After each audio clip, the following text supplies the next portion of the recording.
Good morning, and welcome to another episode of Electric Sheep. We'll get things going and start off our story Asteroid Fist.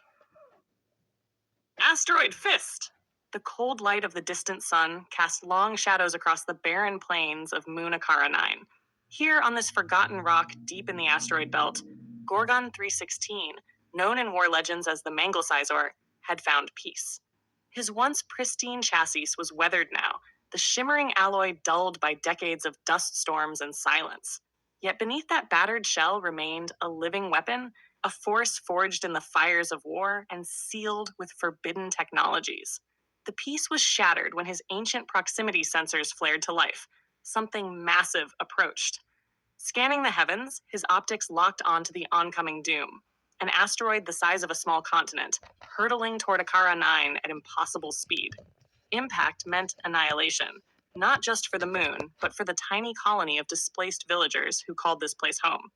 He ran simulations. 72 million calculations in a second. Conclusion: the asteroid could be destroyed, but at the cost of his existence. The decision took no time at all. The villagers were hurried into his battered courier ship, too small to fight, but enough to evacuate. Gorgon 316 loaded them with practiced care, their tear-streaked faces reflected in his cracked armor. One last nod, one last look at the people he had sworn to protect, and then the ship launched towards safer sectors. Alone now, he walked across the desolate plain. His target loomed larger with every passing moment, a celestial fist of death racing toward him. He stood at the base of Mount Valor, a jagged monolith that had towered over the horizon for centuries. Drawing power from deep within his fusion core, he raised one gleaming fist and shattered the mountain with a single strike. The earth trembled. Dust clouds billowed into the thin atmosphere. He needed the space. He needed the momentum. Across human and alien systems, long-range sensors had locked onto the unfolding scene. Broadcasts lit up every communication channel. Voices echoed across the stars. The Manglesizor lives! Governments had banned his replication, declared his kind a war crime. Too effective, too dangerous, too perfect. And yet here he stood. No longer a weapon of war, but a guardian facing down nature's fury itself. The countdown began. 10, 9, 8. He knelt low, fists planted into the cracked soil, power reserves flooding every synthetic muscle fiber. 7, 6, 5. Hydraulic scream, servo lock, fusion venting at maximum. 4, 3, 2. He stood tall, his right arm drawn back, gleaming like a thunderbolt held by the gods themselves. 1. The heavens tore open. His fist met the asteroid with a violence the universe had rarely witnessed. A white-hot bloom of fractured rock and searing plasma erupted into the void. The asteroid vaporized on contact, pulverized into a fine mist that drifted harmlessly beyond Akara 9's gravity well.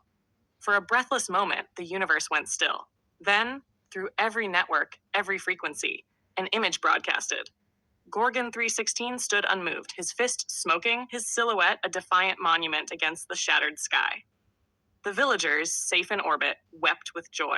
Across 1,000 worlds, the cry echoed, "The Manglesizor lives!"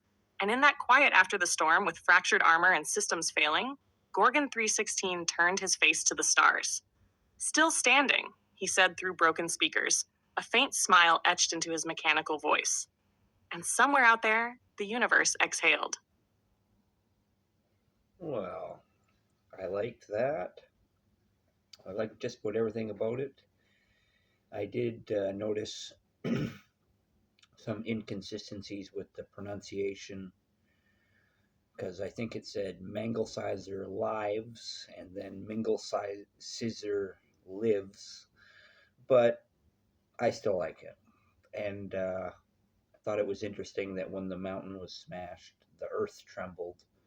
Well, it's not set on earth, but is the ground beneath your feet always just called earth? I guess you could kind of let that one go. I don't think that's a mistake. It just sounds weird. I would have probably, if I would have took a little longer on it, I would have changed that to the planet shakes, just because. Although I think it's a moon now that I think about it, so the moon shakes. Anyways, I hope you enjoyed the story. I certainly did. Um, and I wish you all the luck in the world. And just remember that I love you.